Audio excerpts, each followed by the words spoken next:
you guys have an album of all new material that nobody's ever heard before, right? Is that what this is, or is some of this? No, it's that came out a couple weeks ago. You mean? Yes. It's like alternate versions of songs, and demos, and songs that supposedly no one's heard before.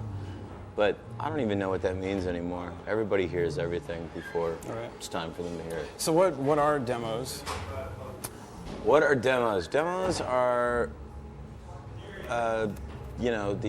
something that you do, the recordings you make before you make the real recordings. So you can hear what the song is going to sound like before you actually make the song. It's ridiculous. And I mean, one of the things when you listen to it creatively, this stuff's done for the most part. I mean, the lyrics don't change a whole lot. The guitar solos are pretty much the same. All that stuff's the same. So I mean, what's the point, really? Well, it's basically when we did this batch of demos, it was so a lot of people could hear what we were up to, and I mean, we don't do them anymore. So it's just kind of, it's just a thing for. It's hard to explain what your song is to somebody. Yeah, it's something that you do when you're on like a bigger label and people just they can't grasp what you're talking about. They just don't understand. So you have to give them something that they can, oh yeah, I understand now. Yeah. So now, but they were recorded in the studio, or this, do you guys have a home studio? No, they're recorded in studios, okay. Yeah. So some of them are different, I mean, and that's when it can be helpful, but some of them are just have a different feel, and a different energy to the performance. Mm-hmm. Now, how does this? What is your writing process in general? Like, how finished are the songs when you get to the recording phase? We try to be as prepared as we possibly can, but one of the things that we like to do, and this goes along with not doing the demo, is like, you kind of leave certain things open-ended, and if mistakes happen or if something happens, you leave that in there. And so by not doing a song twice, you leave yourself open to that more. I mean, which is pretty elementary stuff, so it feels dumb to even be talking about this. All right. So this, when you recorded these, I hate to talk about it again just for a second. This was like Pack of the Cats was what, 98? Is that when that came out? Mm-hmm. And then Here Comes the Zoo was 2002, 3. So it's a pretty long time. There's a big gap there. So what was going on? We were just talking to a bunch of different labels, and it was just a process that took forever, and that was pretty much it. Just a lot of people talking before they finally got around to getting in bed, And during that time, you're still writing a lot? We wrote a lot of songs, yeah. New drummer came in during that period too, and yeah, but that didn't take any time at all. That was like between the two records we're talking. If you're making it that broad of a but if that record came out in '98 and you were in the band in '99, that's end of '99, pretty quick. So yeah, how I was blame it on the suits. How was that process? Did you go through a lot of auditioning, or you guys knew each other beforehand, right? Yeah. So you didn't really auditioning. Just said let's play. Cool. Let's talk about. You guys have recorded a lot of covers, especially like the No Fun EP had covers on it. The Toxic, obviously. How did that come about? The decision to record it. Toxic? It's a good song. Heard it on the radio. We're like, let's cover it. That's cool. And some of the other stuff is just music that you've liked, or like the Godfather's cover. Yeah, that was a song that we always liked, and I just didn't think that anybody really knew it. It was kind of an obscure song, except for like friends of ours. So a song like that we did pretty faithfully, just because we just wanted people to hear it. Now, when you have, I mean, you obviously have like a mass of material built up, over this period, and some of it wound up on Here Comes the Zoo, and some of it wound up on No Fun, and some of it. How did you kind of decide what went with what? Just try to figure out like we always set limitations and rules, and sort of have an idea of what the record's going to be. And so, I don't know, we just kind of knew what Here Comes the Zoo was going to be, and we only had 10 songs allotted for the record, so that took care of, you know, the process a lot. Mm-hmm. Is it, by that point, I mean, were you getting sick of some of the material? I mean, was it a relief to get it out of the way and move on to other stuff, or how do you deal with that kind of a backlog? I can't answer that one. Maybe, you know, it's just a relief to be getting on with it, probably more than anything. Not because we were sick of the material, just people's reactions. And I think the bigger the label, the shorter, or the longer people's reactions seem to be. You know, it's like we're ready to do something. We record a record. We're ready to put the record out, and it just takes forever. It's like, well, we've got to make sure it doesn't come out at the same day as, you know, fucking Limp Bizkit or something like that. You know, it's like, so it's like you're ready to do something, and nobody else is ready. And just getting beyond that that's the major frustration. Mm-hmm. So now that you're on smaller labels, I mean, you're obviously in a lot more control creatively. Well, it's not that we have more control. We've always had a lot of control. It's just, I don't know. It's just we do it, and then then it's done, basically. Do you feel like you have more contact at least? I mean, it's less of a corporation that you're dealing with, or is it the same kind of problems on a smaller scale? There's different problems with indie labels and smaller labels, and so I mean, every situation has its own problem, and you kind of wish you didn't have to deal with any of them, to tell you the truth. Mm-hmm. You guys got popular like kind of at the last phase of really marketing without the internet, you know, with just like in the mid 90s.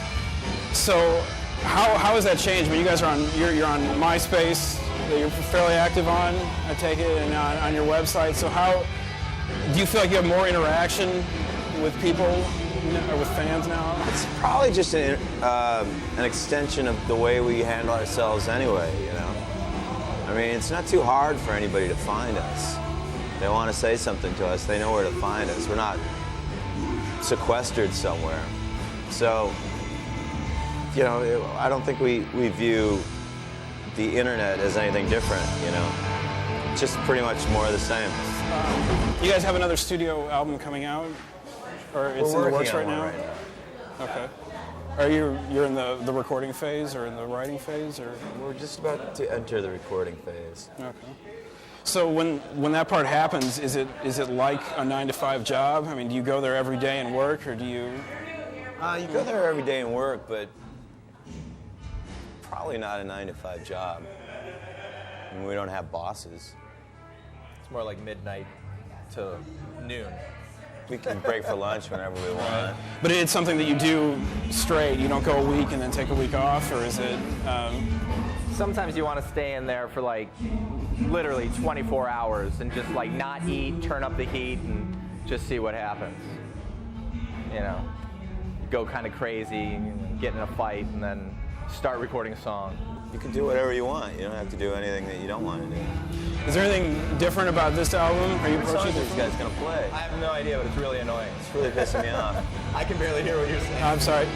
I forgot what I was going to say, actually. Is there anything different about this album? Are you approaching it differently?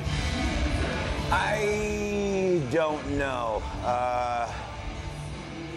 It's hard to say because I can't remember what was different about the last records, you know. We'll just do what we're gonna do. Probably won't know that until it's done. Do you ever make an effort to do things differently, creatively? Yeah, we do, and it's usually those are usually the best things to come out of it, you know. It kind of bores me, like, you know, you can tell which people are gonna like certain songs off a record, and those end up being the ones that I'm least interested in, and the ones where we like try something different or push ourselves in a different direction, I think are the ones that we end up becoming more proud of. Okay. So stuff like with more experimentation in it, or the? Yeah, more experimentation, or just putting yourself.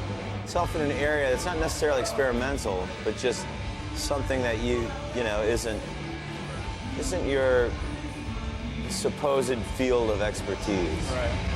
Now, do you have problems when you translate it to a live show? I mean, obviously, like some of the stuff on Pack Up the Cats is complicated, you know. So how do you pare it down?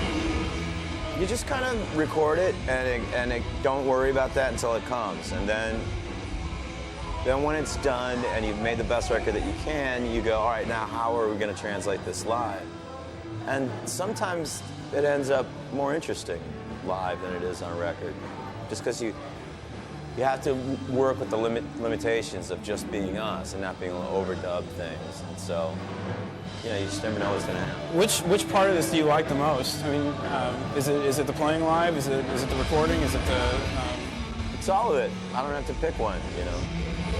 One of the things that I like about the stuff that you write a lot is that you're a really self-aware band. There's a lot of rock about rock. And so. Sure, what my question is how does that? Why is that? Why do you write about being in a band? It seems like you guys like the process of being in a band a lot. I mean, it's really a part of who we are, and to ignore that would just be like ignore anything, about what's going on around us. And I mean, we're doing this because we like music, so. I don't see why rock critics should be the only ones who should be allowed to comment on the state of rock. They don't do a very good job at it anyway. I think I know a lot more about it than they do. Is there anybody you guys are listening to a lot right now? New Cheap Trick record. That's all I've been listening to lately.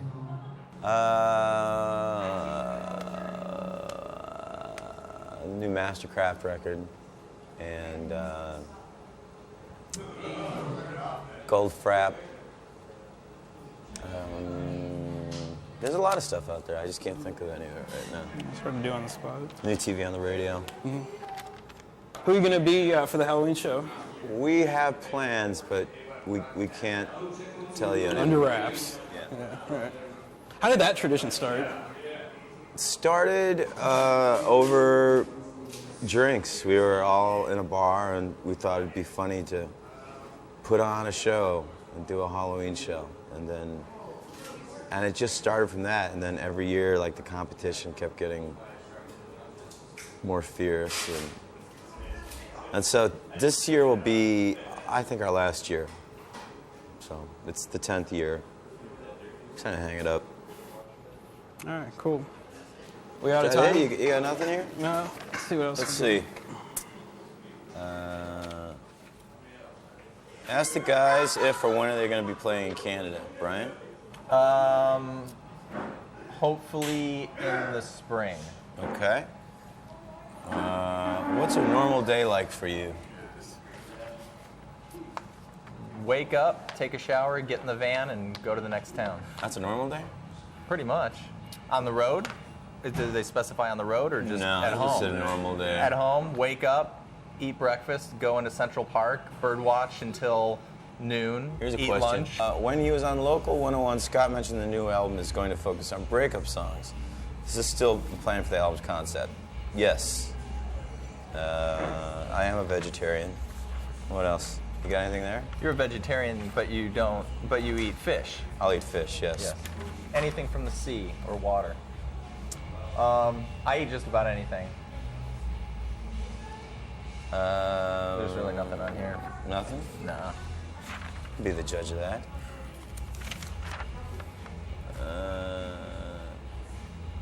Do you do anything before a show to prepare? Me? Yeah. What's your ritual? Stretch. There you go. Morningstar Veggie Bites. Yeah, I haven't really had those. I'm not so sure that those are very good for you. Why Brian, he likes bird watching? Why, Brian? Why he like bird watching? I don't know. It's just something I do. Something I like. There you are. All right.